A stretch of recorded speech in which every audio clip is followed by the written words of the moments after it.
जी अस्सलाम वालेकुम पाकिस्तान, मैं हूं आपका असग़र खान और आप देख रहे हैं नया पाकिस्तान।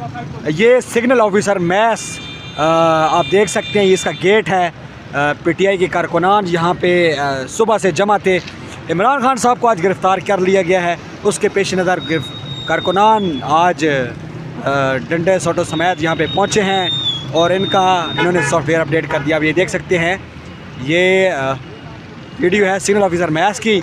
गेट्स तोड़ के अंदर दाखिल हो चुके हैं कारकुनान। इनका कहना है कि हम अपना जो होल्ड है, इस पर हमारा होल्ड इस वक्त कायम हो चुका है और कारकुनान अंदर पहुंच चुके हैं, अंदर दाखिल हो चुके हैं। ये गेट का इन्होंने हाल किया हुआ है, ये आप देख सकते हैं।